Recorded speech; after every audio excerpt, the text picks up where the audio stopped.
لله أحمده سبحانه وتعالى على نعمه الإكرام كما أشكره على آلائه الجسام. أشهد أن لا إله إلا الله وحده لا شريك له الملك العلام، وأشهد أن محمدا عبده ورسوله سيد الأنام، عليه أفضل الصلاة وأتم السلام، وعلى آل بيته السادة الأعلام وأصحابه القادة البررة الكرام والتابعين لهم بإحسان ما تعاقبت الليالي والأيام. ثم أما بعد، فأولى ما يفتتح به الكلام بمثل هذا المقام الوصية بتقوى الله الملك العلام وطاعته على الدوام، فإن تقوى الله أعلى نسب، وإن طاعته أغلى مكتسب. إن أكرمكم عند الله أتقاكم، وتزودوا فإن خير الزاد التقوى. يا أيها الذين آمنوا اتقوا الله حق تقاته ولا تموتن إلا وأنتم مسلمون. Masya Allah, para alim ulama, nenek mama, tokoh adat, tokoh masyarakat, kaum muslimin, kaum muslimat, al-hadirin wal hadirat, wal musyahidin wal musyahidat. Yang besar tak disebut gelar, yang tak bergelar tak panggil nama. Semuanya adalah hamba-hamba Allah yang utama, karena hadir di tempat yang paling utama, di tempat yang paling mulia, yang paling dicintai Allah di permukaan bumi. Ahabbul biqa'i ilallahil masajid. Tempat-tempat yang paling dicintai Allah di permukaan bumi adalah masjid-masjid. Kenapa tidak di situ didirikan amalan yang paling dibanggakan ketika kembali kepada Allah, yaitu salat. Awwalu ma yuhasab 'alaihi 'abdu yaumal qiyamati as-salah. Tempat yang paling aman di atas permukaan bumi, yaitu yang masuk ke dalamnya mesti tentram, mesti nyaman, karena dia sarangnya orang-orang beriman. Walaupun tidak jarang ada juga yang kelahi gara-gara masjidnya. Sah? Tidak apa-apa kan? Kelahinya kelahi dalam iman. Masya Allah, kelahinya nambah iman juga ya. Oleh itu patut kita bersyukur karena kita diberikan kesempatan yang membuat kita muncul. Insya Allah tidak ada majelis yang persahabatan sampai berkekalan ke akhirat kecuali majelis-majelis seperti ini. Al-akhillau yawma idzin ba'duhum li ba'din adu illa al-muttaqin. Persahabatan orang-orang bersahabat di dunia pada hari itu saling memusuhi, kecuali yang dibangun oleh orang-orang yang bertakwa. Tengok wajah-wajah bertakwa semua. Saya ngaku tuh, ngaku lah. Takwa itu bertingkat-tingkatnya. Tapi saya yakin kita sekarang sedang bertakwa, karena baru saja melaksanakan perintah. At-taqwa, melaksanakan perintah Allah, meninggalkan larangannya. Alhamdulillah. Sekarang ada pula kajian, dilarang kita pulang, tidak mau kita pulang kan? Alhamdulillah. Oleh itu patut pula saya berterima kasih kepada para masyayikh di sini. Ini Ustaz Abdurrahman Ad-Divi bermurah hati dan berendah hati kasih tempat ini ke saya. Ya pinjam Ustaz, tidak lama Ustaz. Insyaallah sebentar aja. Nah, besok balik lagi ke Singgasana. Insyaallah. Terima kasih Ustaz. Jazakallah khairan. Tidak apa-apa Ustaz, saya ambil pahala semua, tidak apa juga lah. Tapi pas saya butuh besok, tolong kembalikan. Semoga Allah sehatkan beliau, panjangkan umurnya, banyakkan rezekinya, berkahi ilmu dan amalnya, amin. Dan juga kepada para masyayikh, para ikhwah, orang tua kami yang senantiasa memberikan semangat, memotivasi, mendukung dengan segala yang dimiliki berkembangnya dakwah di negeri ini. Karena mendalla ala khairin kafa'ilih, yang menunjukkan jalan kebaikan seperti orang yang melakukan. Kemudian saya juga heran ya, saya sebenarnya dalam waktu ini harus ke daerah lain, tapi cenderung juga ke Sumatera Barat. Nah, ini mau condong ke barat kita nampaknya. Harusnya saya ke Lampung deh. Dan Medan sudah lama, Sumatera Utara sudah lama berjanji, tapi khususnya Payakumbuh ini payah menolak. Nah, itulah memang kalau ada kekasih di sini, masya Allah, orang yang kita cintai di sana juga, cuman mungkin karena agak jauh ya. Allah musta'an. Tapi kemudian juga Allah yang mengatur. Kalau seperti ke Lampung terlalu banyak terkendala. Tapi kalau di sini, kalau sempat ada masalah, telepon balik kanan. Tapi semoga tidak ada. Sebenarnya terima kasih kepada semuanya atas kesempatan yang diberi. Karena kalau tuan-tuan tidak hadir, saya tidak mungkin bicara sendiri. So, jadi keberadaan bapak dan ibu lah yang paling berharga ini. Sebab saya sendiri, tuan-tuan ramai-ramai. Oleh sebab itu, bertahan ya sampai selesai ya. Jangan kemana-mana. Insya Allah walaupun tak menyenangkan, tapi tidak akan mengecewakan. Saya janji itu. Bapak Ibu yang saya muliakan, tak lupa kita berselawat kepada Nabi alaihissalatu wassalam, yang subhanallah, apapun yang datang dari beliau pasti menyenangkan dan pasti memudahkan dan pasti menyelamatkan, pasti menguntungkan. Itulah Nabi kita alaihissalatu wassalam. Masalah kepadanya sesulit apapun pasti selesai dengan solusi yang menyenangkan. Oleh sebab itu maka kita patut belajar banyak kepadanya, tinggal meniru apa yang telah ditinggal dan diwariskannya. Jalannya lapang,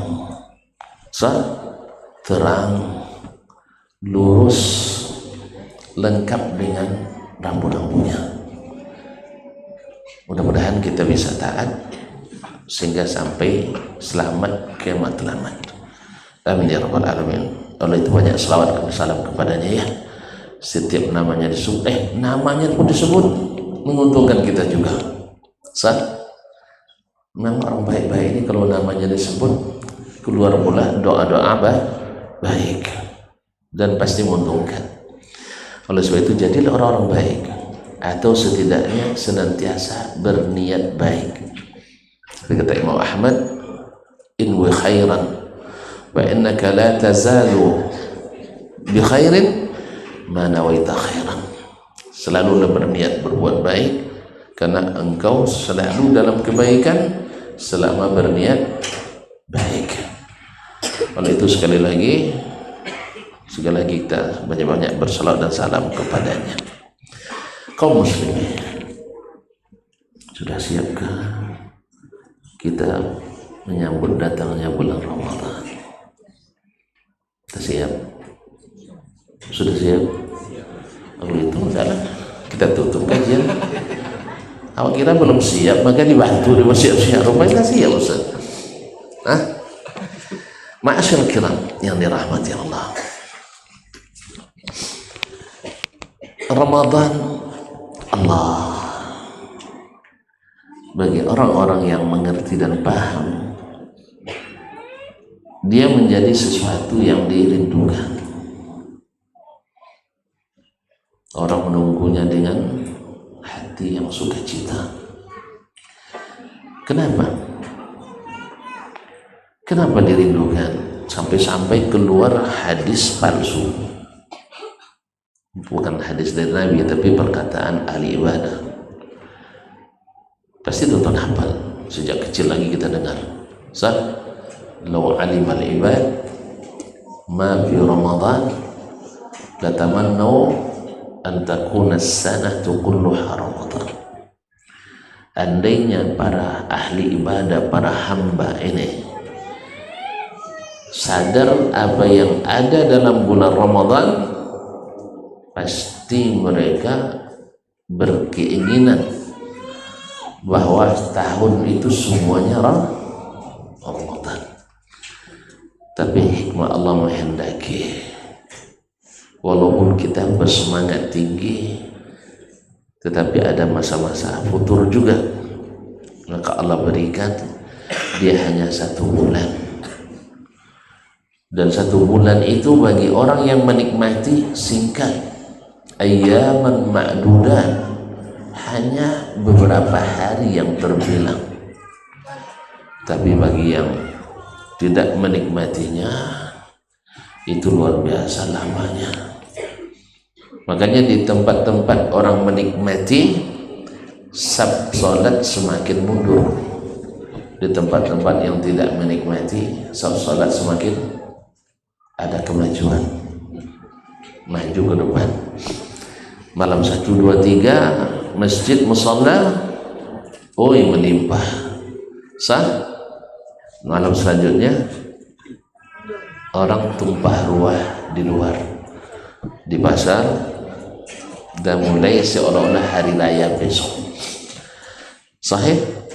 Nah, jadi sekarang bagaimana menjadikan pemahaman itu berbalik, bahwasanya kita, hari raya kita itu bukan di pasar, bahwa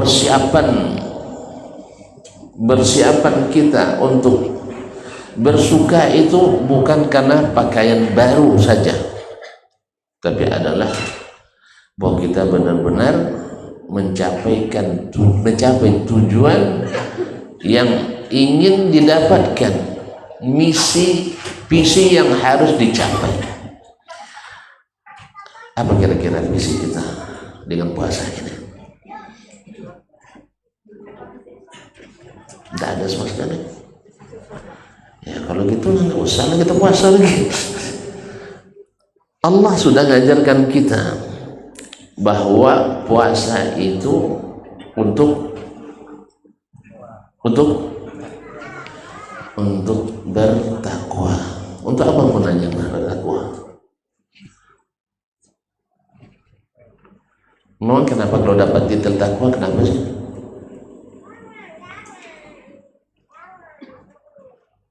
Nih, kok pada nengok saya semua? Hah? Kalau sudah dapat titel takwa, tidak aman? Hah?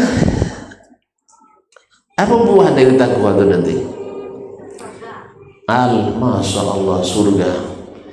Siapa yang jawab tadi? Ibu-ibu. Masya Allah. Atau diapresiasi ibu-ibunya. Bapak ini kenal siapa yang jawab tadi? Kenal yang jawab tadi tidak? Maksudnya ada suami di sini atau anaknya? Ustaz kenal? Tolong sampaikan Ustaz. Ibu warna merah atau kuning? Hah? Ibu yang menjawab tadi? Hah? Merah, Masya Allah, tahu rupanya. Kita tidak tahu, tolong saja sampaikan. Masya Allah. Oh, kira kayak Imam Bukhari di sini tidak tahu membedakan apa kan? Bedakan dinar dengan dirham. Rupanya kayak saya kena COVID. Tanya sama dokter, berubah penciuman Ustaz? Enggak Pak dokter, masih bisa membedakan uang 50 dengan 100. Baik, kaum muslimin dan muslimat dirahmati Allah. untuk masuk surga. Saya surga itu disiapkan untuk orang bertakwa. Ustaz pandai-pandai aja. Hah? Ada buktinya orang puasa itu lebih cepat masuk surga dari yang tidak puasa? Ada buktinya? Antum pernah ke surga? Terus tahu dari mana? Hah? Ada hadisnya? Ada hadisnya? Tolong bacakan. Sahih. Ada 2 orang masuk Islam. Masuk Islam 2 saudara atau 2 sahabat. Yang satu Masya Allah berijtihad, akhirnya ikut pergi berjihad dan mati syahid. Sah? Itu yang termaksud ya? Iya. Sedangkan yang satunya masih hidup setahun setelahnya. Ini diceritakan oleh Talha bin Ubaidillah radhiyallahu anhu. Talha tahu tuan-tuan kan? Talha tahu kan? Salah satu dari sahabat 10 yang dijamin masuk surga. Lalu orang ini setahun itu meninggal. Yang satunya, subhanallah, malamnya Talha bermimpi seolah berada di itu surga. Itu surga. Mereka tiba-tiba keluar penjaga, maka yang dimasukkan pertama kali ke surga bukan yang mati syahid tadi. Padahal mati syahid masuk surga tanpa hisab. Tapi yang disuruh masuk dulu adalah yang baru meninggal. Habis itu dibawa masuk ke dalam. Kemudian keluar lagi penjaga, dipanggil yang mati syahid. Yang mati syahid. Kemudian balik lagi penjaga. Tentu Talha, saya lagi kan? Ternyata lisawar, kamu belum. Kenapa dia belum? Syarat masuk harus mati dulu. Jadi kalau ada yang ngaku-ngaku masuk surga belum mati, bohong, kecuali dia mimpi. Kalau mimpi pun kecuali mimpi. Hah? Ya tidak masuk juga. Nah, seolah-olah masuk surga. Kan ada tonton pernah dengar cerita anak muda dibawa oleh malaikat masuk surga tiap hari. Mau dengar juga? Nggak usah, ada panjang cerita nanti. Nah, dia gara-gara dibawa masuk surga berhenti nuntut ilmu. Karena alasannya tadi, man salaka tariqan yaltamisu bi ilman sahalallahu bi tariqan ilal jannah. Oh, punya datang malaikat menyesatkan anak ini dengan hadis ini. Ternyata hadis kalau salah memahami bisa menyesatkan. Datang, nah kamu rajin belajar, kenapa? Ini masuk surga. Yalah, saya diutus Allah untuk membawamu masuk surga. Oleh sebab itu berhenti aja nuntut ilmu. Mantap. Sah, akhirnya hilang dari majelis ilmu. Guru nyari mana anak yang rajin kemarin, 2 pekan tak datang, suruh meneliti, temu, kenapa kau tidak hadir lagi? Kan saya nuntut ilmu supaya masuk surga. Alhamdulillah, saya sudah tiap hari masuk surga, keluar masuk surga. Semua bawa malaikat. Subhanallah. Lapor ke Syekh, karena Syekh berilmu, tahu dia ini tipuan apa namanya? Bad mana? Tipuan. Akhirnya dia datang. Besok bilang sama malaikat tuh, ya Ustaz nak ikut masuk surga. Sampai bilang, saya juga nak ikut. Malaikat, Ya kan setan kan nggak tahu juga gaib kan, walaupun dia gaib kan dia tahu tujuan setan. Ya boleh dibawa pakai picing mata, maghrib pergi, pulang menjelang subuh. Kalau malam operasinya apa? Kalau malam beroperasinya apa itu? Ya, setan. Nah, malam operasinya dibawa sampai mereka seolah-olah istana dengan dayang-dayang, sungai mengalir, taman-taman yang indah. Akhirnya pas menjelang subuh datang lagi malaikat itu, ayo pulang. Kata Syekh, saya kalau udah masuk surga nggak mau keluar lagi. Sebab setahu saya orang kalau sudah masuk surga tak ada cerita keluar. Sah kalau nggak salah ya. Kalau sekali masuk surga ada yang mau keluar lagi? Nggak ada. Kalau masuk neraka ada yang mau keluar nggak? Semua nak keluar, Bapak. Kalau masuk surga ada yang mau keluar lagi?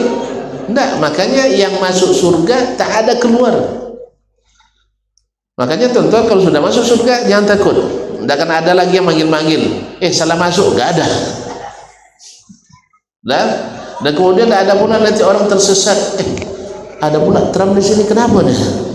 Saya tersesat lagi masuk surga, tidak ada. Tersesat pasti neraka. Makanya jangan ambil jalan sesat. Tidak ada orang tersesat ke surga. Makanya dia bilang saya sekali masuk surga saya tidak mau keluar. Kalau ada sekarang yang klaim bahwa setiap hari dia masuk surga, dia capek pula dia masuk surga, pastikan kadzab, dajjal. Kan ada yang ngaku ya, tak pernah dengar ya. Tidak pernah tonton dengar, nggak sampai berita ke situ. Untung bagus itu, steril itu kalau nggak sampai. Akhirnya ditinggal sama malaikat tadi karena dia tak paham. Ternyata penipu tertipu pula. Kan setan penipu kan, dibilangnya dia malaikat utusan Allah. Akhirnya ditinggal di situ. Tentu mulai terang, hilang pengaruh sihirnya malaikat setan tadi. Ternyata mereka sedang berada di TPA kota Baghdad. Tahu TPA? Taman Pendidikan? Salah. Tempat pembuangan sampah akhir. Bayangkan tuh kalau tempat pembuangan sampah kecil omongannya, besar. Pokoknya terduduklah murid dengan guru di situ. Ya, akhirnya Syekh kembali menyadarkan muridnya, kamu selama ini tertipu. Kamu baru pemula menuntut ilmu. Jadi kalau ada nanti yang hadir 2-3 kali di majelis, sudah itu menjadi mantan apa? Ada yang bilang mantan Wahabi, mantan Salafi, mantan entah. Mungkin model-model begini sudah datang malaikat kepadanya, jelas, sehingga menjadi fitnah. Karena tidak ada orang kalau sudah mencintai sunnah Nabi tidak ada mantannya, kecuali menjadi ahli. Kalau sudah meninggalkan sunnah, ahli non sunnah, astagfirullahaladzim, ahli neraka, semua neraka itu bayanya. Ahli non sunnah. Kenapa? Salah saya. Atau nak langsung to the point aja? Dah, ahli bid'ah lah, ada masalah. Itu aja kan tuh. Masyarakat. Dan jadi tujuan akhir daripada puasa itu adalah mengantarkan kita ke surga. Nah, siapa nak itu masuk surga? Di situ baru dah siap nampaknya. Apa yang siapa itu masuk surga? Apa yang harus disiapkan untuk masuk surga? Amal dibantah semua tak dibi nanti. La yudkhilu ahadakum amaluhul jannah atau la yudkhilukum jannah bi amalihi. Manusia itu tak akan masuk surga dengan amalnya. Sampai Nabi Muhammad sendiri sallallahu alaihi wasallam, laula an taghammadiyallahu bi rahmatihi. Gimana? Dengan rahmat Allah Subhanahu wa taala. Dan rahmat Allah itu dekat kepada qaribun minal muhsinin, dekat kepada orang-orang muhsin. Siapa orang muhsinin itu?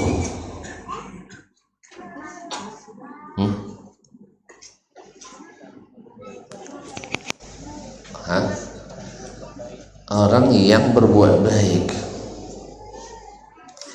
Mohon maaf ya, kurang lengkap kayaknya. Sebabnya Abdullah bin Jud'an dulu di musim haji di masa jahiliyah menumpangkan 1000 ekor onta untuk makanan gratis jemaah haji dengan sistem drive-thru.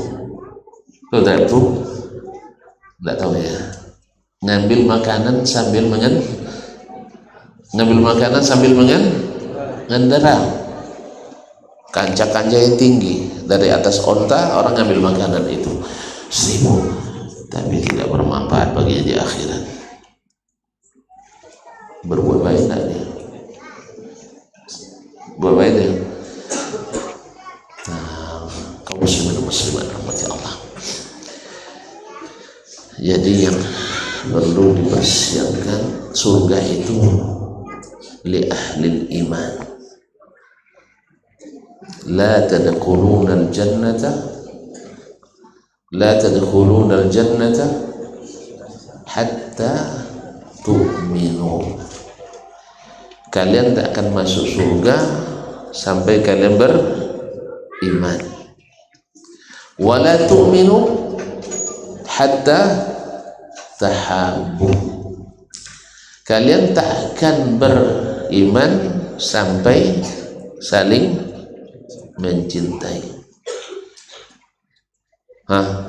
Mencintai tidak pula akan dianggap sampai mencintai karena Allah, dan tak mungkin mencintai karena Allah kalau tidak mencintai Allah, dan tidak akan mencintai Allah kalau hati tidak bersih. Hati tidak bersih. Makanya di bulan Sya'ban ini ada peristiwa besar yang oleh Nabi katakan bulan ini dilalaikan banyak orang. Usama ibn Zaid radhiyallahu anhu bertanya ke Nabi sallallahu alaihi wasallam, ya Rasulullah, mali araka tasumu min Sya'ban aktsara min ghairi. Kenapa saya melihat kamu puasa di bulan Sya'ban lebih banyak dari bulan-bulan lain?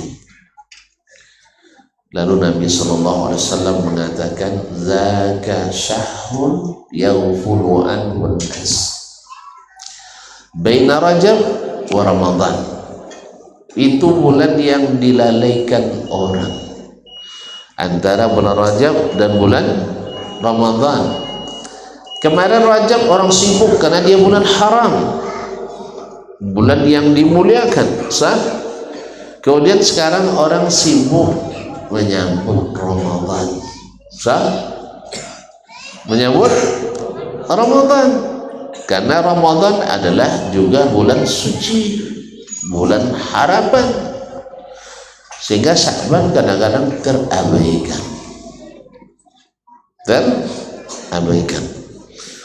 Padahal Sya'ban adalah bulan yang luar biasa, bulan yang mengandung rahasia. Mau tahu? Mau tahu? Bilanglah kalau mau, kalau enggak ada. Mau? Nah, jangan kemana-mana. Kita dengar azan dulu. Nah, nanti selepas azan kita sambung. Masuk itu kan? Nah.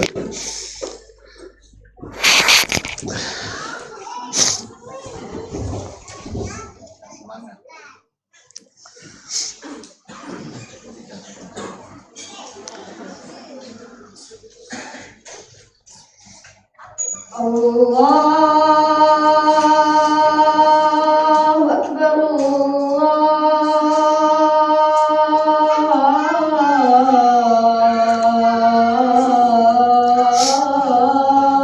Akbar.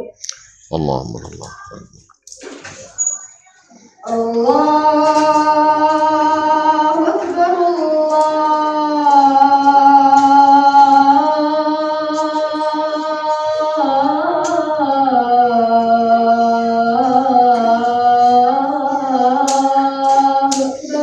Allahu Akbar.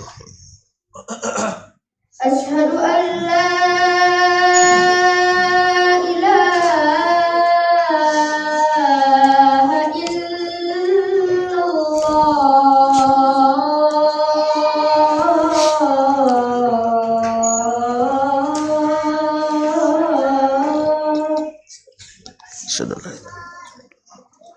Asyhadu an la ilaha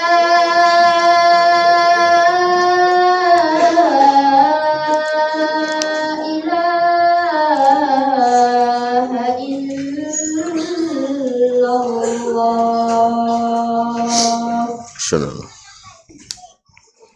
Asyhadu anna Muhammadar Rasulullah.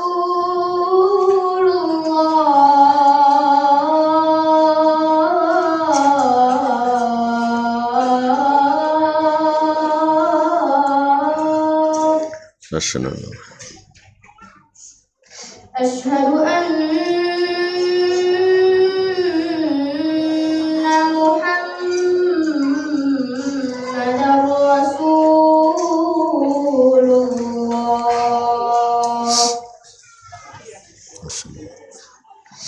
Hayya 'alas salah.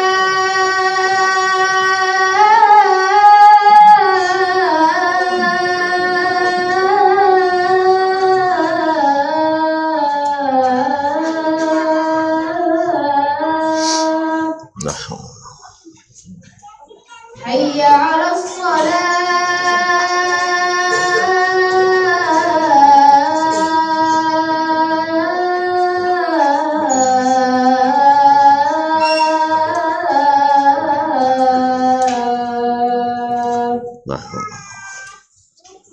Hayya 'alal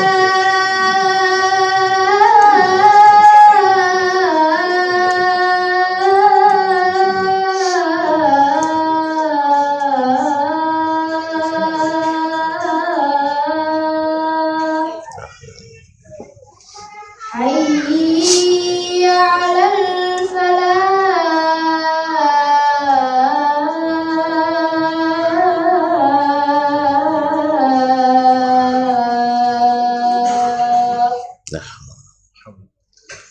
Allahu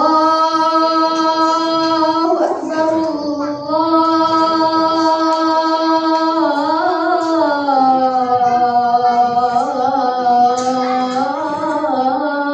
Akbar. Allahu La ilaha illallah. wa nasul.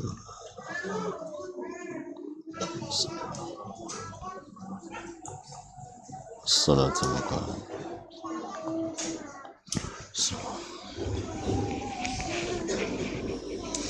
Masyarakat kiram, Bapak dan Ibu, saudara-saudari yang saya muliakan, yang saya hormati, ada rahasia besar yang perlu kita ketahui. Betapa sebenarnya Sya'ban ini bulan yang tak boleh dilupakan. Bahkan para ulama, para ahli ibadah, mereka menjadikannya sebagai bulan yang lebih intensif lagi beribadah. Karena Nabi kita alaihissalatu wassalam melakukannya. Dia puasa seperti kata Aisyah, Nabi tidak pernah puasa sebulan penuh kecuali di Ramadan, tapi tak pernah puasa sunat di bulan-bulan lain sebanyak di bulan Sya'ban. Apa gerangan? Satu, karena memang menghidupkan amal di saat orang lalai dan abai selalu diberikan kelebihan. Contoh, sholat malam besar tidak pahalanya? Kenapa? Kenapa? Karena orang susah memang sholat di waktu itu. Kebanyakan orang lalai. Makanya menghidupkan sunnah di saat dominasi bid'ah, di zaman fitnah, diberikan pahala 50 orang yang mengamalkannya di zaman Nabi alaihissalatu wassalam. Makanya Imam Az-Zuhri mengatakan ta'limu sunnatin wahidah khairun min ibadati sanatain. Menghidupkan sunnah, mengajarkan satu sunnah itu lebih afdal daripada beribadah sunat 2 tahun. Kok bisa ya? Kok bisa? Hah? Mau dihitung? Hitung sendiri ya. Nah, kalau tidak saya bantu hitungnya. Nah, harus bantu hitungnya. Sebab tadi katakan mengajarkan satu ilmu itu lebih afdal daripada mengamalkan sendiri satu ilmu. Tahu tak tuan kenapa? Tahu tak kenapa? Hah? Karena mengajarkan sama dengan mengamalkan. Artinya dapat pahala orang yang mengamalkan. Semakin banyak orang, semakin banyak setoran untuk kita. Sah? Jadi kalau antum punya keahlian dalam perdagangan misalnya, lalu antum kembangkan dan ajarkan, akhirnya dapat setoran dari anak buah, sah? Daripada dagang sendiri. Mana yang lebih banyak? Payah Pak, saya bantu ngitungnya.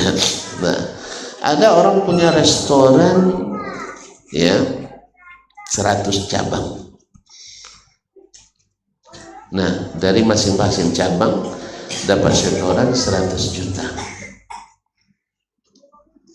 Nah, 100 juta kali 100 berapa? 10 M setahun. Beda dengan orang yang buat satu ada 100 M setahun untungnya kadang. Tidak kan? Itulah faedah mengembangkan ilmu itu. Makanya terkejar ibadah 2 tahun oleh mengajar satu resep. Sudah paham?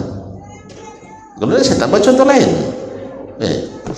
Ma'asyarul kiram dirahmati Allah SWT. Makanya kita ini kadang-kadang diuntungkan oleh murid-murid kita, sahabat-sahabat kita, jemaah kita. Apa sebab?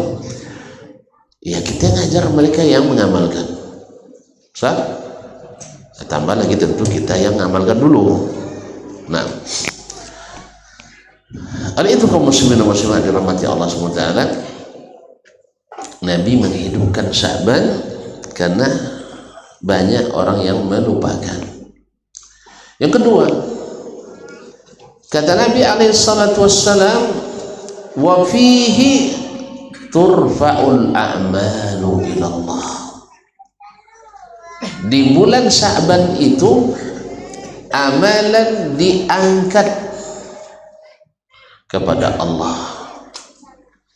Apa makna diangkat? Apa makna diangkat?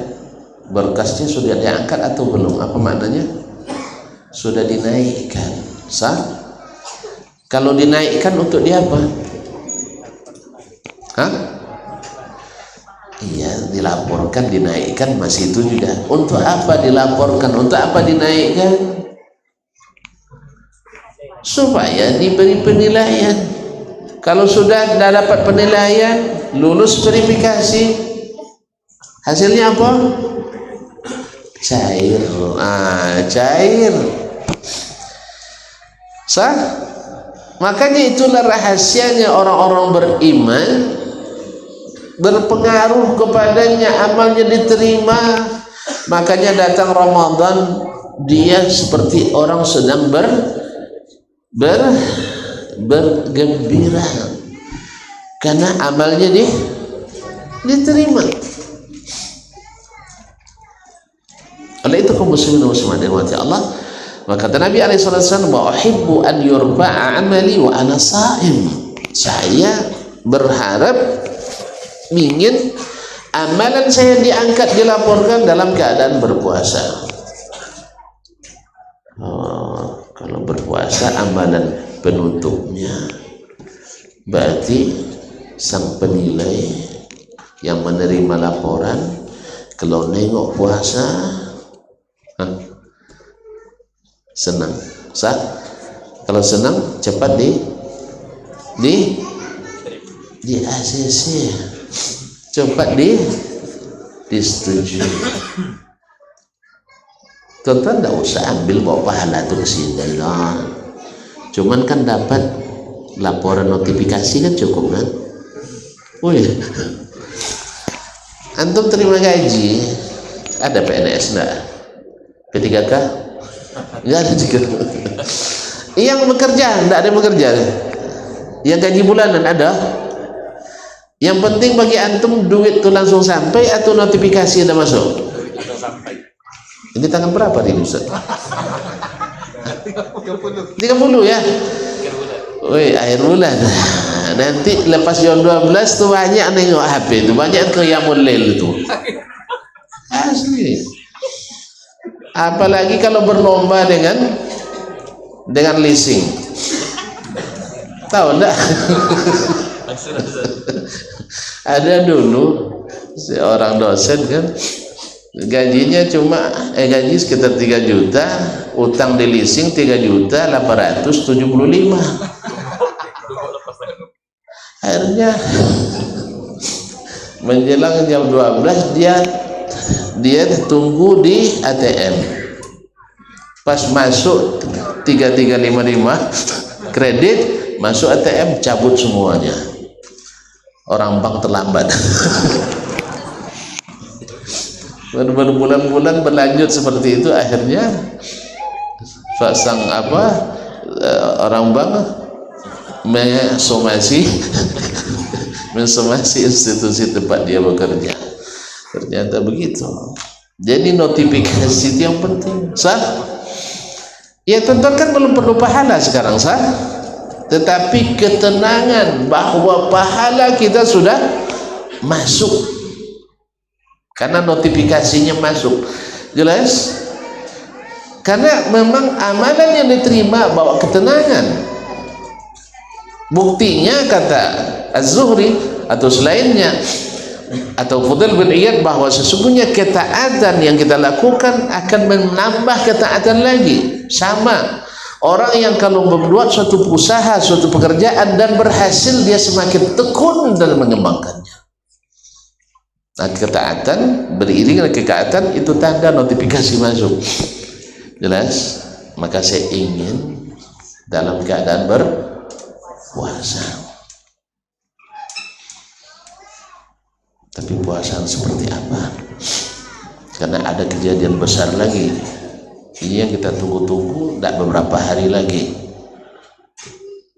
Ya, dalam hadis dari Imam Ahmad dan Tabarani, Al-Baihaqi dan Tabarani, insyaallah sanadnya hasan. Nabi alaihissalam mengatakan, "Iza kanat lailatun nisfi min Sya'ban." apabila datang malam tengah bulan Sya'ban. Berapa hari lagi Ustaz? Sekarang 11 sah? 12 ya? Antum jangan percepat Syah. 12 ya? Malam 12. Ini azan kedua. Hah? Ustaz, ada dispensasi? Boleh, alhamdulillah. Ya. Kalau enggak, saya anggap cukup aja. Nah, kaum muslimin dan muslimat. Saya bilang apa tadi, Ustaz? Saya bilang apa terakhir? Tanggal Pertengahan Sya'ban. Ittala Allah ala khalqih. Allah memperhatikan hamba-hambanya, lalu dia mengampuni dosa-dosa mereka. Illa lirajulaini, kecuali dua orang. Maksudnya bukan dua orang personil, bukan, dua jenis orang. Yang pertama, illa li musyrik, kecuali orang musyrik yang berbuat syirik. Nanti kalau nak tahu seperti apa syirik, nanti dengan Ustaz Divi ya. Karena kalau tuan-tuan kenal tauhid, pasti kenal syirik. Tapi kalau kenal syirik, tidak akan tahu tauhid, syirik pun tidak tahu. Makanya kan hindari tempat-tempat yang ada bau-bau aroma syiriknya. Kita memang harus bersih dari kesyirikan. Karena subuhat syirik itu selalu datang dari subuhat. Makanya ambil yang terang. Sebagai contoh, Nabi katakan jangan sholat menghadap kuburan, dah, ambil jalan aman. Jangan bilang yang penting tidak berniat nyembah kubur. Ini tafsiran orang semua ini, sahih? Nah, jelas. Makanya kalau ada wakaf masjid nanti, wakaf masjid, wakaf musalla, tolong jangan diwasiatkan pula ya. Besok kalau mati saya buat kuburan saya di depan mihrab, supaya orang Wahabi jangan sholat di sini. Salah. Supaya saya dengar azan terus, zikir terus. Antum jangan tentang Nabi alaihi salatu wassalam. Nanti dengar lagi alasan, tidak ada masjid kecuali semuanya ada kuburan di depan. Oh iyalah, kalau dibentang tali sampai ke kiblat sekarang nih banyak kuburan di depan. Tapi Nabi tidak tahu dia ketika melarang kita untuk selalu ada masjid, pasti dia tahu, tapi bukan itu yang dimaksudnya. Ini contohnya, detailnya tanya sama Ustaz Devi nanti. Kalau dia tidak mau jelaskan, datang kita ke Riau nanti. Ya kan kami belajar kitabnya. Nah, Ustaz, barakallahu fikum. Jadi yang berbuat syirik tak dapat, karena hatinya tidak bersih. Sebab orang yang hatinya bersih tak pernah ragu untuk melaksanakan perintah Allah, meninggalkan larangannya. Dia tak pengaruh oleh pikiran siapapun, termasuk pikiran sendiri. Perintah Allah laksanakan, larangan Allah tinggalkan. Siap salah, ketika silap langsung meninggalkan yang salah itu. Tidak banyak belok-beloknya. Tapi kalau masih belum bersih hati, susah tuh jadi orang bertakwa itu. Bersih hati kepada Nabi alaihi salatu wassalam. Karena ada syirik ibadah, ada syirik taat. Di satu sisi katanya ikut Nabi, tapi lebih dominan mengikut selain Nabi alaihi salatu wassalam. Jadi juga masih belum bersih hatinya mengikuti Nabi alaihi salatu wassalam. Illa li musyrik. Dan orang musyrik takkan pernah menjadi orang bertakwa. Dan orang tidak bertakwa tidak berhak masuk surga. Orang beriman itulah yang berhak masuk surga. Yang kedua siapa? Wala musahid. Dan tidak pula orang yang musahid. Apa makna musahid? Musahid itu dari sahan. Sahan itu mengisi sampai penuh, sampai panas. Maka dikatakan cas itu disebut syahid karena dia memanaskan. Kalau terlalu panas meledak, terbakar. Makanya orang-orang yang hatinya tidak bersih kepada sesamanya itulah adalah ibarat orang yang hatinya panas. Orang yang hatinya panas kepada sesama saudaranya takkan pernah atau susah diisi dengan niat yang baik. Belum lagi berpuasa sudah keluar-keluar, awas nanti kita habisi. Iya, karena hatinya penuh dengan dendam kesumat. Beda dengan Ahlussunnah tidak. Kalau sempat saya berkuasa di sini, saya akan kembangkan sunnah Nabi. Siapa yang terima akan diangkat tinggi-tinggi, yang tidak menerima akan diulangi dakwah selalu setiap hari. Itu. Makanya Ahlussunnah itu lebih sayang pada manusia daripada ahli non sunnah. Maka Ahlussunnah tidak ada cerita bubarkan kajian, nggak ada. Sah? Tapi menghalangi kajian dangdutan, iya. Ya kalau minta izin, tidak kita kasih izin tuh, sah. Apalagi berdasarkan KUHP yang baru, tidak ada cerita bikin keramaian di malam hari yang mengganggu. Tolong sosialisasikan itu. Nah, alhamdulillah ada kemajuan ya. Jadi menghidupkan musik malam hari mengganggu orang itu adalah kesalahan. Tindak pidana yang harus ditertibkan. Setuju Pak? Ini kan setuju lah saya. Banyak penggangguan yang terjadi gara-gara itu. Jadi kaum muslimin Ahlussunnah itu seperti Nabi alaihissalam menang izhabu fa antumut tulaqa. Bukan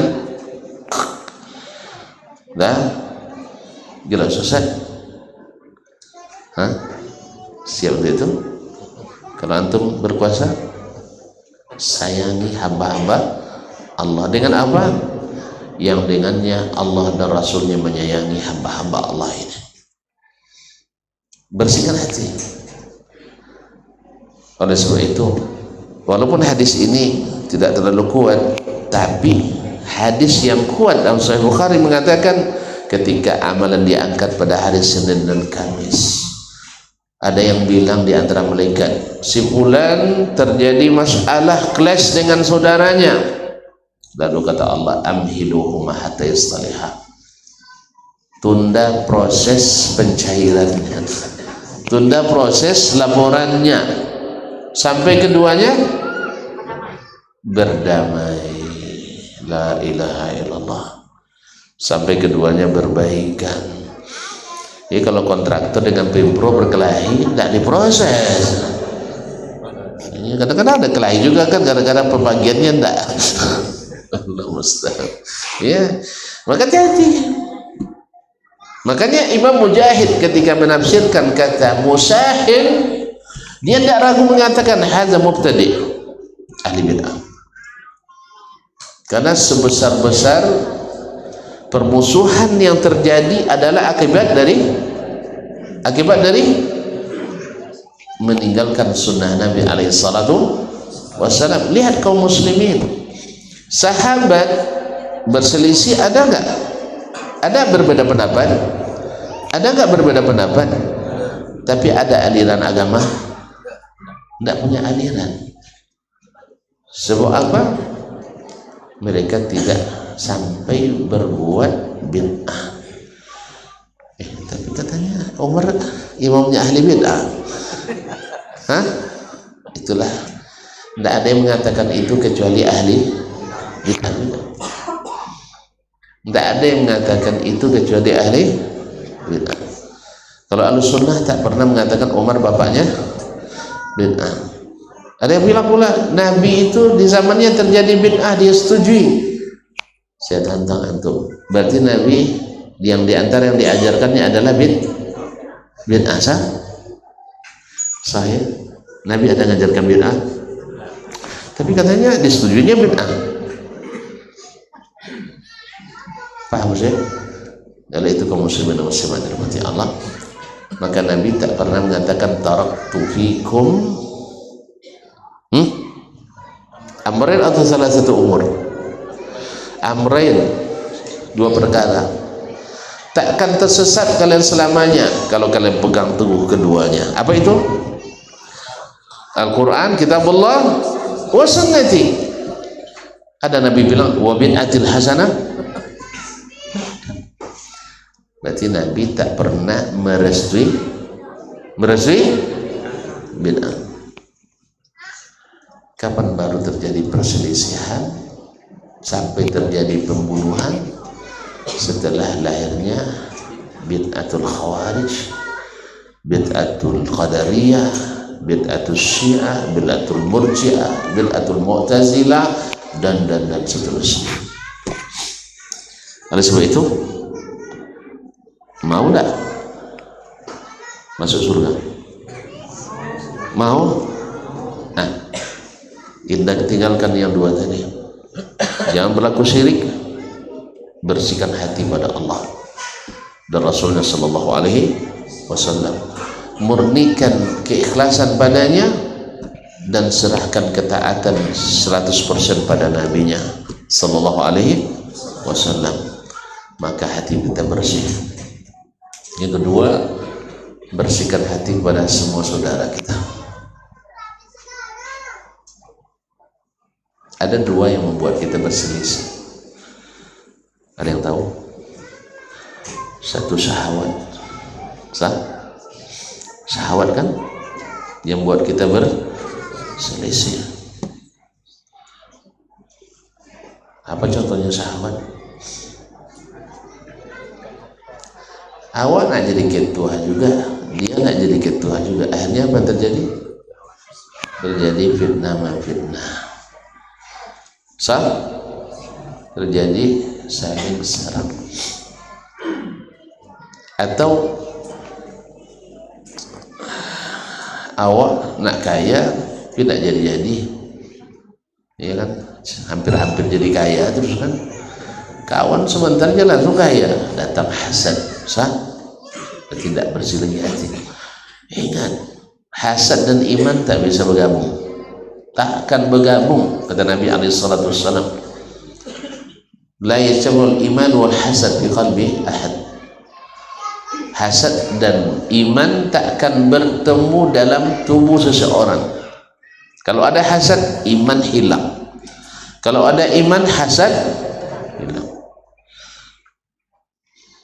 Nah, ini kan juga karena syahwat. Kadang-kadang jangankan dengan orang lain, adik-beradik, gara-gara warisan lambat dibagi. Ini masalah kita terus nih. Warisan lambat dibagi.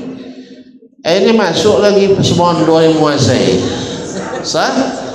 Ada orang semondo yang lebih menguasai harta warisan awak. Itu gara-gara tadi. Orang tua baru meninggal masih merah tanah kuburannya, masa kita bagi-bagi hartanya. Tuan-tuan, orang tua berwasiat, besok kalau ayah meninggal kasih harta yang 50 miliar ini sepertiga tuh dasman. Berani tidak tuan-tuan tahan? Tahan rupanya ya. Banyak sekali.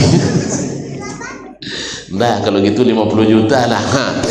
Ya, 50 juta sepertiga serahkan sama Ustaz Dasman, ditahan. Mak, pokoknya sini luar biasa beraninya. Setahu saya orang tak berani menahan wasiat orang tuanya. Di sini berani ya? Hah? Berani Ustaz? Oh, tidak ada yang berwasiat ya? Belum pernah terjadi gitu. Maksudnya? Belum pernah terjadi gitu. Menahan itu. Ah, bagus itu, betul. Setuju, saya kira tadi awak udah berharap dapat rupanya ditahan nih. Jadi kaum muslimin, oh belum pernah terjadi wasiat untuk Ustaz Dasman gitu ya. Sekarang mulai. Nah, sekarang mulai. Kaum muslimin dan muslimat dirahmati Allah SWT, tidak berani kita menahan wasiatnya. Saya pasti itu diserahkan segera. Tetapi kok berani menahan wasiat Allah? Bukankah Allah memulai ayat waris dengan yusikumullah? Sah? Dan menutup dengan wasiatan minallah. Di awal ditekankan wasiat, di akhir ditekankan wasiat. Tapi berani kita untuk tidak melakukannya. Sah? Karena segan dibicarakan masyarakat. Sah? Besok akhirnya menjadi beban masyarakat. Dan membantah adik-adik baru jadi beban gara-gara segan menyegan di awal. Sah? Ingat itu. Cuma kalau syaratnya nggak ngaji itu kan, sebagian anggota yang ngaji mau, tapi sebagian besar yang nggak ngaji nggak mau, ujungnya berkelahi. Dan itu semuanya karena syahwat ingin menguasai. Nggak ada yang mau surut itu. Oleh itu kaum muslimin dan muslimat, kalau mau diampuni maka bersihkan hati pada saudara. Sebenarnya tak payah dosa. Ustaz ngomong aja sudah bisa punya bukti itu belum? Kalau skala kecil saya bisa buktikan. Saya pernah dibelikan mak saya dari duit yang pernah saya dimintanya ke saya. Ya, dari duit yang pernah dia minta ke saya, dia minta saya kasih, rupanya dia belikan untuk saya rupanya tanah di hutan, tidak banyak lah, 1,5 hektar. Habis itu meninggal orang tempat membelinya itu, yang pemilik. Setelah meninggal ada yang komplain bahwa tanahnya terambil oleh orang itu, bukan oleh saya. Sekarang kan sudah dibeli kan, berapa? 1/4 hektar. Mak, 1/4 hektar diambil kan banyak tuh saya. Sah? Abang saya, ipar saya marah nak bawa parang dia. Jangan bang, kalau bawa parang saya tidak boleh, nanti orang bilang Dasman yang nyuruh. Saya iya, abang menang pun saya masalah, abang mati pun saya masalah. Saya tidak mau. Gini aja lah, kalau bisa dia buktikan terambil, atau kalau dia tetap maksa mengatakan terambil, jangan kasih jangan kasih 1/4 bang, kasih 1/2 hektar. Tapi besok jangan ngomong lagi dah sebelum. Ya dah, kok geledor lagi nanti. Ini yang saya serahkan 1/2 hektar, bawa 1/2 hektar. Sah? Iya, daripada menjadi beban hati kan. Sah? Besok kasih 1/4, minta lagi 10 meter nanti. Ayolah, kasih sekalian 1/2 hektar. Dah. Jelas Ustaz? Hah? Lama-lama buat gali kecil orang di sana, dan digali di kanan semua jadi pulau pula tanah walau. Jadi mintanya lego lagi sekarang. Alhamdulillah. Jadi kaum muslimin dan muslimat dirahmati Allah, segala yang menyebabkan permusuhan tutup pintunya. Jelas? Kalau ada orang, saya di posisi ketua, dia mau pula posisi itu, ambil, tidak ada masalah. Sah? Memangnya enak jadi ketua? Tak ada enak jadi ketua. Sah? Nah. mau jadi presiden antum? Nah, kalau bikin kelahi di presiden tidak mau tuh. Makanya saya kemarin tidak mau calonkan diri jadi presiden. Sebab masih kelahi orang. Saya syaratnya mau maju bila tidak ada lagi yang berani maju. Nah, itu baru saya maju. Tapi kalau siapa ada yang berkelahi lagi tidak. Awak ingin damai-damai aja. Sebab saya tidak ingin nanti ketika diampuni termasuk saya tidak yang termasuk yang tidak dia ampuni. Jadi berat itu Ustaz. Mana berat? Ustaz, kalau seandainya antum atau saya berhutang sama antum misalnya 1 miliar, sakit hati antumnya, tidak saya bayar. Lalu datang orang nawarin, mau nggak antum maafkan Ustaz Desman itu? Saya kasih antum tanah 1000 hektar. Mau ya? Serius mau enggak? Ya sih, 1000 hektar kan sedikit. Ini Allah tawarkan surga tanpa batas. Nggak mau untuk maafkan? Nggak mau untuk maafkan? Alhamdulillah, terima kasih. Alhamdulillah, selesai ya. Iya. Karena Allah berjanji, faman afa wa aslaha fa ajruhu 'ala Allah. Siapa yang mau memaafkan dan menormalisasi hubungan, pahalanya Allah yang tanggung. Kalau Allah yang tanggung, tidak usah tanggung-tanggung. Jelas? Jelas? Dah. Udah jelas, selesai kita dah. Jadi ini harus disiapkan. Yang paling harus siapkan itu adalah kebersihan hati kita menghadapi Ramadan ini dengan iman dan tauhid, kemudian dengan melepaskan beban-beban. Jangan dijadikan hati kita penjara orang.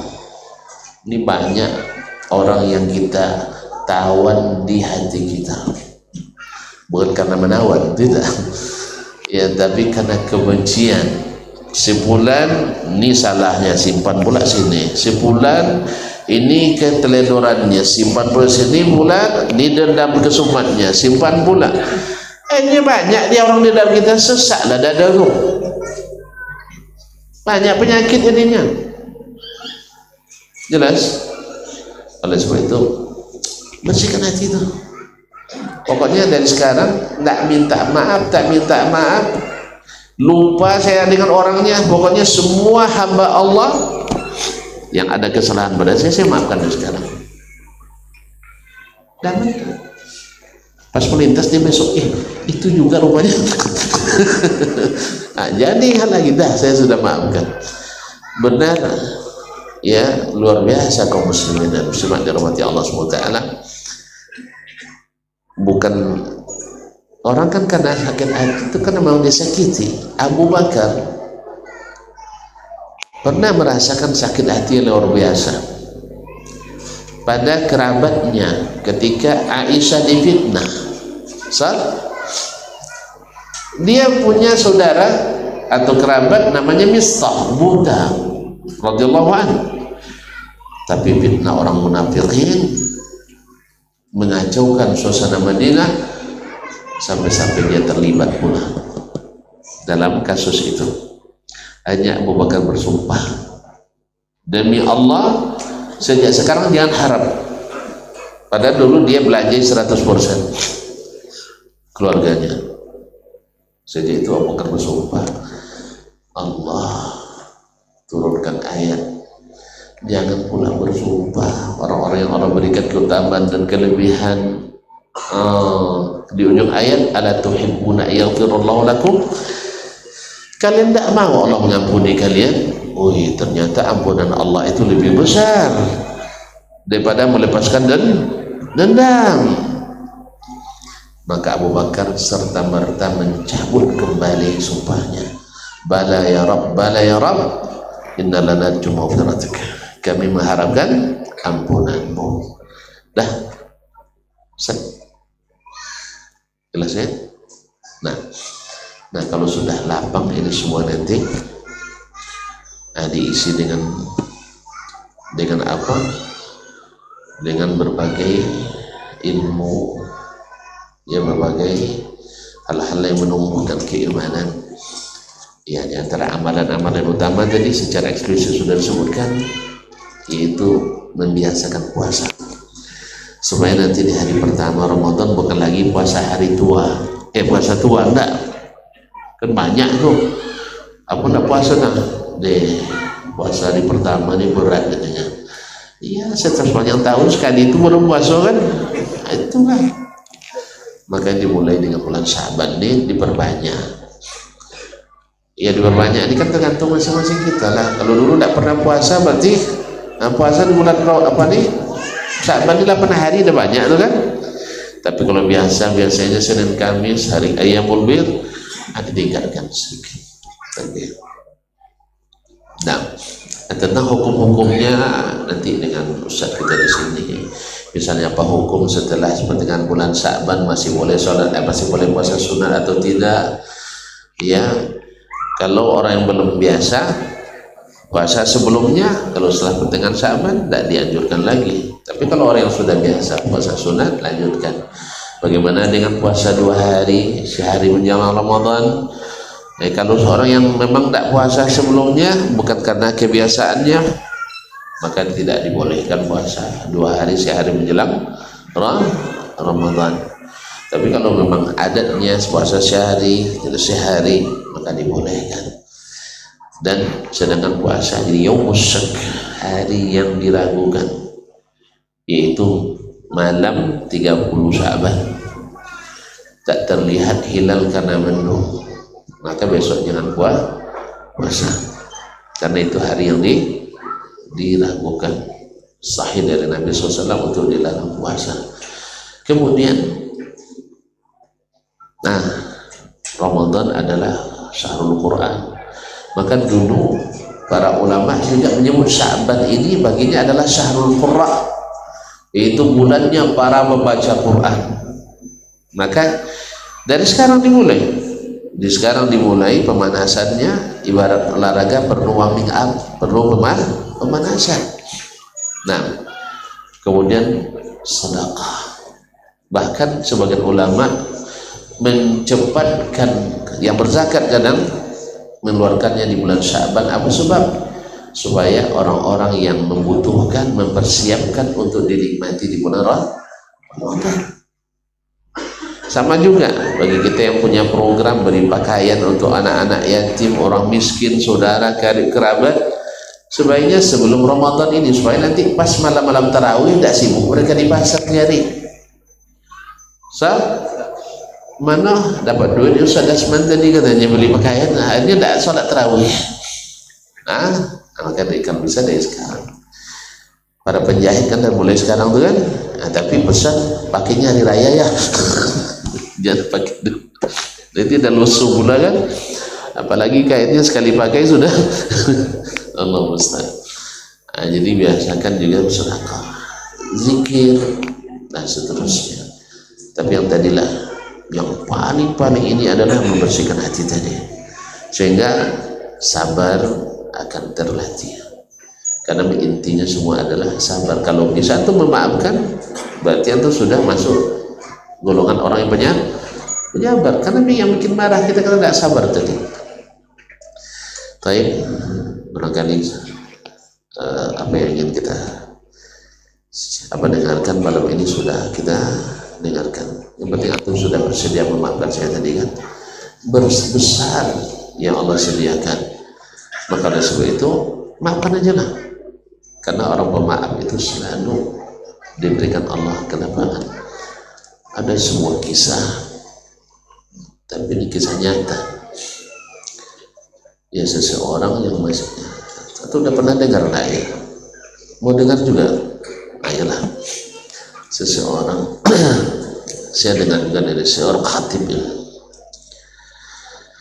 bahwa ada seseorang saudara kandung, 2 orang saudara kandung, adiknya minjam duit ke abangnya.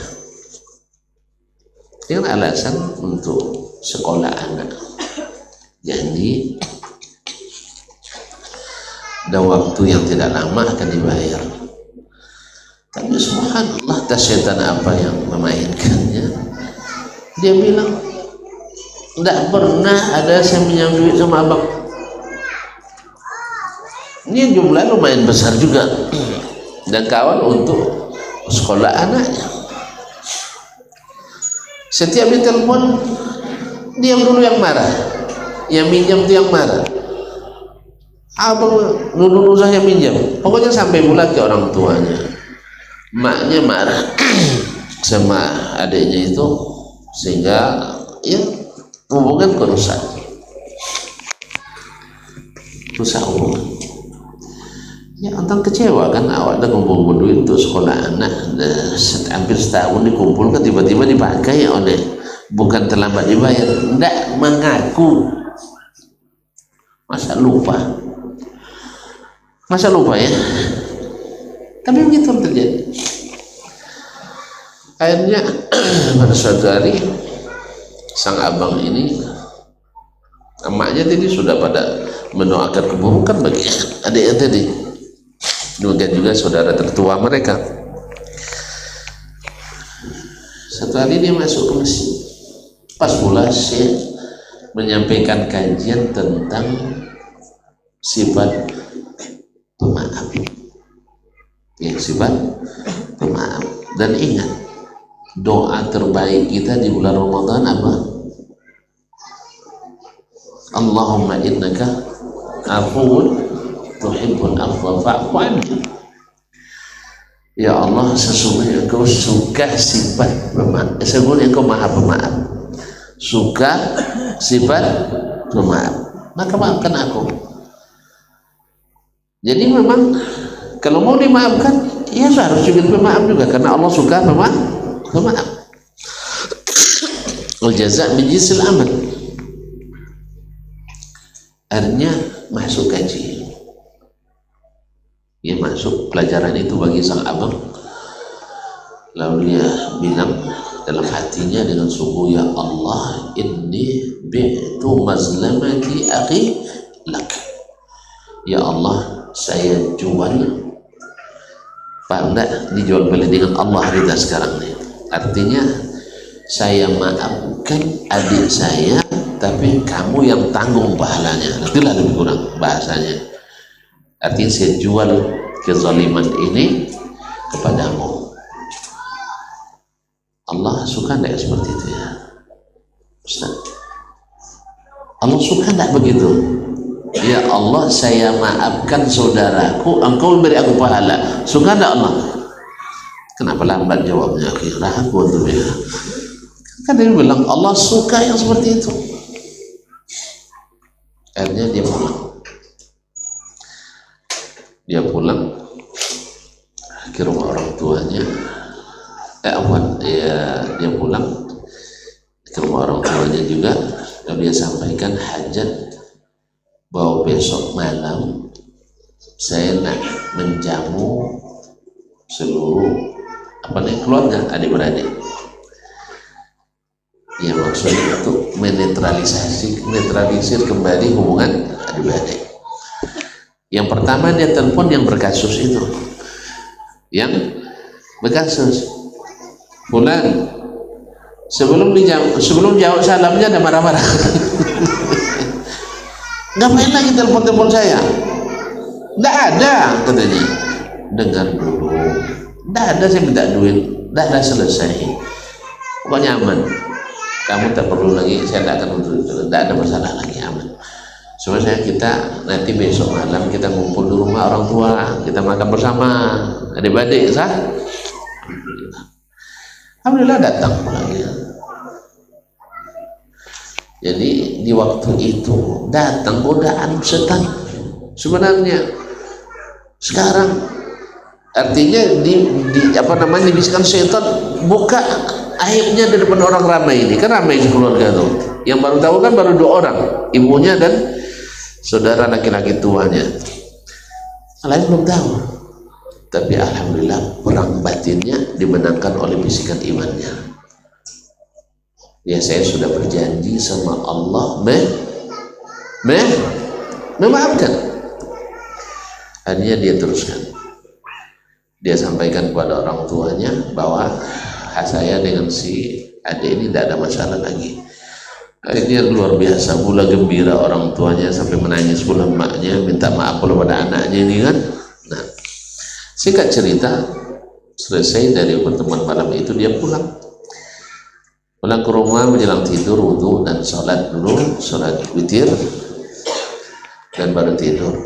Alhamdulillah tidurnya nyaman sekali. Tahu tak bukti dia nyaman tidurnya? Hah? Apa? Bukan, antum lah. Endingnya itu luar biasa. Mau dengar? Hah? Di waktu itu datang kepadanya dalam tidurnya Nabi SAW gedor pintu. Assalamualaikum. Manit tarik. Siapa gedor pintu malam hari begini? Katanya, ana rasuluk atau ana rasul rabbik, saya adalah Nabi. Mendengar Nabi yang di luar, dibuka pintu. Mimpi ya, ini mimpi ya.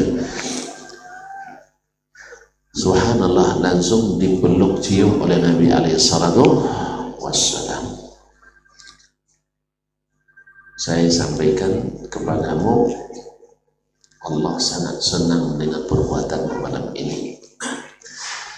Oleh sebab itu saya ingin memberikan apresiasi, yaitu umrah dengan saya sekarang juga.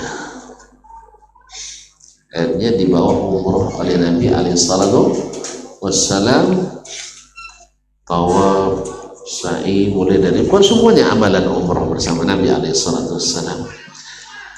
Kemudian selesai umrah, selesai tahallul dekat Marwah. Subhanallah, Nabi SAW masuk punggungnya, kemudian mengucapkan selamat tinggal, ini apresiasi saya dari kamu, sedangkan pahalamu sudah Allah siapkan nanti di surga. Akhirnya mereka berpisah, dan ketika perpisahan itu terjadi, suara azan dikumandangkan di masjid dekat rumahnya. Allahu Akbar, Allahu Akbar. Terbangun semua. Endingnya indah kan? Mimpi indah bersama Nabi alaihissalatu wassalam, dapat gembira insya Allah, karena mimpi bertemu Nabi adalah hak. Mimpi bertemu Nabi adalah hak. Cuman tidak sedikit orang karena kepentingan dagang mengatakan dia mimpi bertemu Nabi. Kalau kita tidak bukti dia dusta, tidak boleh, kita tidak percaya. Tapi kalau sudah sering berdusta, wajib kita curiga. Itu aja.